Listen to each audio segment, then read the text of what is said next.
Welcome to Deep Learning Fundamentals. My name is Pai, and I'm going to be your instructor for this course. Now, I don't want you to be fooled by the word fundamentals in the title of the course, but I think it is very important for you to get a fundamental understanding of how things work, okay, before you can start doing wonderful things with all the modern advancement in deep learning technologies.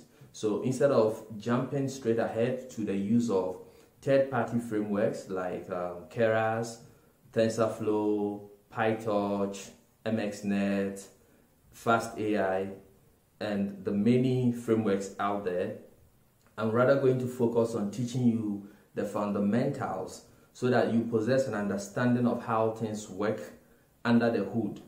So the structure is that I'm going to first teach you Python, because you need a basic understanding of Python to be able to do deep learning in this era. And I'm not going to assume that you already know Python. So I'm going to start with a chapter that is going to focus entirely on the basic skills in Python you need to be able to get started with deep learning. And because deep learning is so much dependent on the numerical computational library in Python called Numpy, I'm going to also give you a crash course into Numpy. I'm going to give you a crash course into Matplotlib. Matplotlib happens to be almost a de facto module or Python library for plotting graphs. And I'm also going to teach you some fundamentals of the OpenCV library. And OpenCV stands for Open Computer Vision. It's an open source library that is used for doing computer vision stuff in Python and some other programming languages that are supported. So I would also give you a crash course into OpenCV because you need it when we start working on CNN to apply deep learning to tasks such as identifying objects, tracking objects, identifying images, classifying images, and stuff like that. So I'm going to teach you OpenCV as well. And I am also going to give you an intuitive understanding of linear algebra and calculus. This is a dicey area because I don't want to create an impression that you need to be a master of linear algebra or calculus before you be able to get started with deep learning. However, an intuitive understanding of algebra, linear algebra, and calculus is very, very important to your being able to implement neural networks from scratch. So I'm not going to do an entire course on linear algebra or calculus, but when it is necessary, I'm going to give you an intuitive understanding. I'm going to give you an explanation that should be enough for you to at least understand how things are working under the hood so that you'll be able to write your own code to implement neural networks from scratch. And the third thing we'll be looking at, of course, is neural networks from scratch, like I said. So instead of depending on third-party libraries like Keras or Tensorflow, which we will use later in the course, I would rather focus on teaching you how to implement these networks from scratch.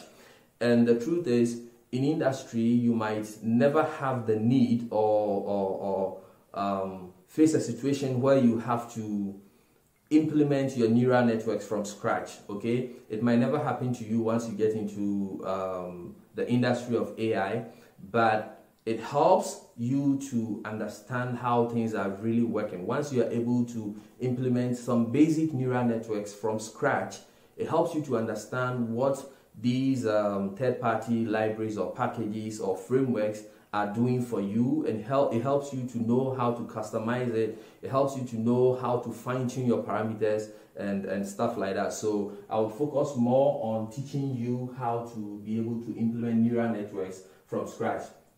And when we get to the chapter that focuses on neural networks, we will be looking at multi-layer perceptrons, we will look at CNNs, and then we will look at RNNs. For now, I'm not going to tell you what they stand for, but I'm just making you aware so that you know what we are going to be looking at in the course of this course, okay?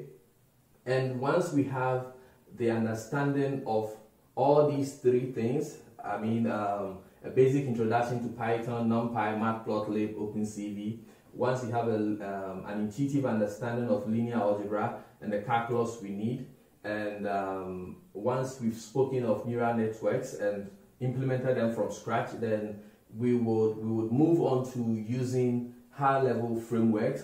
And in this course, we are going to focus on using the Keras APIs in Tensorflow, because it makes it very easy for you to be able to implement neural networks once you have an understanding of how things work under the hood. Otherwise, you would be able to implement your networks, you'll be able to do wonderful things with it, and yet not have an understanding. You not have the power you need. You not be in the driver's seat. So it is very important that you get to understand how things work. Otherwise, we could just get started using Keras and TensorFlow. But I think it's very important for you to know how to implement things from scratch. It really helps. And I know once you're getting started, you wish to be able to start doing wonderful things, do all the magic you are hearing of with deep learning. But it pays to be patient to understand all these things. And then once you get to using these frameworks, it becomes much more fun, and you have much more power because you understand what you are doing very well. So the approach is that I am going to have theory on whiteboard, like whiteboard sessions like I'm doing right now, where I'll stand on, by the board, and I'm going to explain concepts. I'm going to explain to you how things work, and then I'm also going to have practical demonstrations. So once I teach you anything on the whiteboard, I'm going to make screen recordings of me implementing whatever I taught you on the whiteboard in code. That way you get to transition smoothly from the theory to practical, and at that point I really expect you to write a code on your own to see how things work.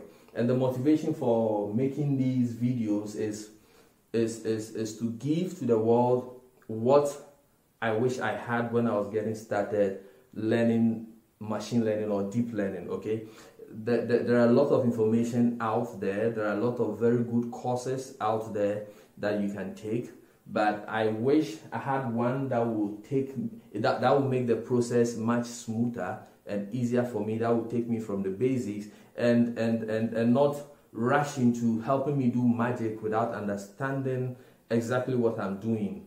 Okay, so that is my motivation for making this course, and I really look forward to having you and being able to share what I have learned in deep learning with you. So thank you very much for watching, and I will see you in the next video.